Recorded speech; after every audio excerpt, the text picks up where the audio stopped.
here. This is the first time I ever do this presentation. And I've actually been fighting a lot for getting this presentation in, because I feel that this is one of the most important things that I see from my Olim in Jerusalem, how I learned about networking in Israel and why I think it's so important. And I also want to give you some practical tips. I also give you some foundations of what networking is really about.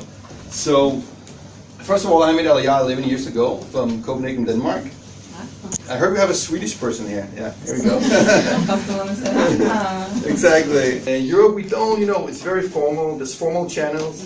You send your CV there. You don't, it's just kind of awkward to go up to someone and say, hey, I'm a newly immigrant to Denmark. I'm a mechanical engineer. Can we go out for coffee? It's like, no, we cannot go out for coffee. It's an awkward thing, but the thing is, I'm going to tell you why it's different in Israel. And the thing is, that's how things work in Israel. And this is why.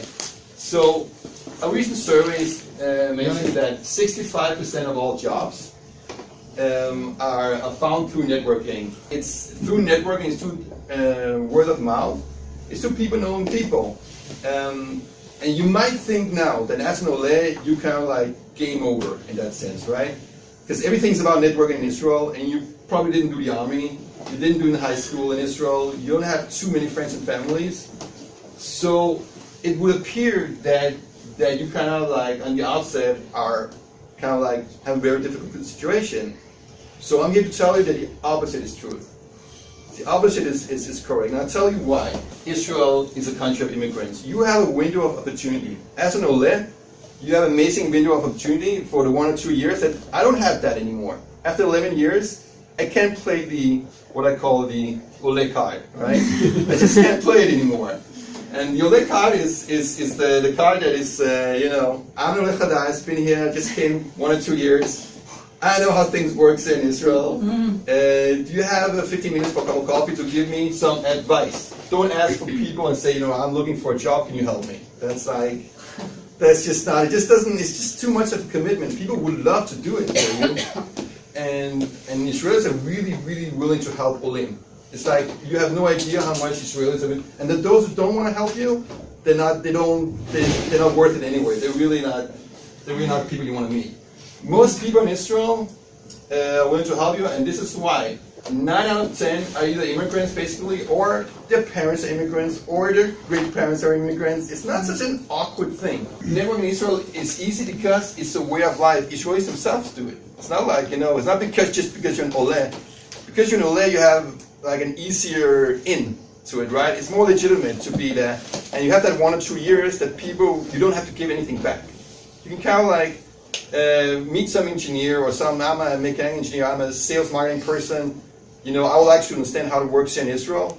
Can you give me for 15 minutes for coffee, and can you give me some advice? That's just an easy thing, and you don't have to give anything back. I think in Israelis, between themselves, it's more like give and take, right? You kind of like, networking is completely legitimate. To approach someone Israeli is really legitimate. You have like 1 or 2 years where you don't have to give anything in that sense, because you are the takers. You are the Olim, and believe me, Sabres, Israelis love helping Olim. Isn't that right, Dana? Everything's right. Everybody knows how long is a coffee meeting? Like 15 minutes? Half an hour? So the whole thing is that nobody knows, right? Coffee meeting is like, it's open. And that's why it's less of a commitment. And if you go around in coffee places in Israel, everybody says all these individual, that's where networking is happening individually, one-to-one, coffee meetings. It's such a low commitment for someone to meet. That's why we do it. And that's why I really encourage all my Olim. And usually I also set them up for coffee meetings with Israeli professionals. Because it's something that's, it's not less commitment. You can come by some person's office for 15 minutes for coffee and get some advice, okay? Just please, if something you remember for this talk is like, when you approach someone, ask them for an advice, okay? It's something that everybody can give an advice, right? Everybody loves to be experts also. Like, I love when people come to me, it's like, can I give you advice? Sure. It's like, it's not as if I know a lot of things, but this is how you get that meeting, and then this is just my opinion, okay?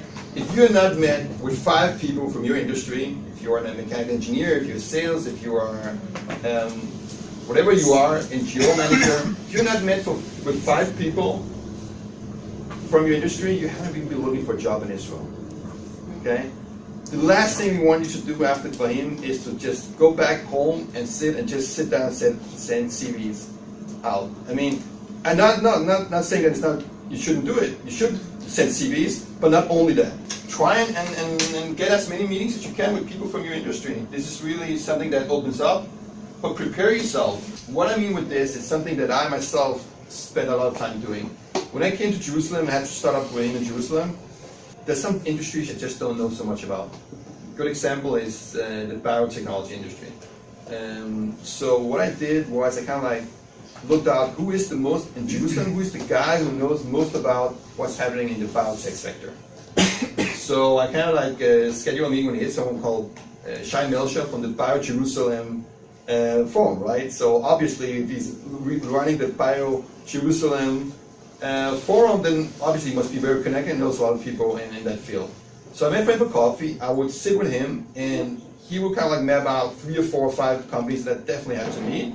He would help me with some introductions, and every time I had him live on that field, I would kind of like use him as a go-getter, to try and connect him to the right people.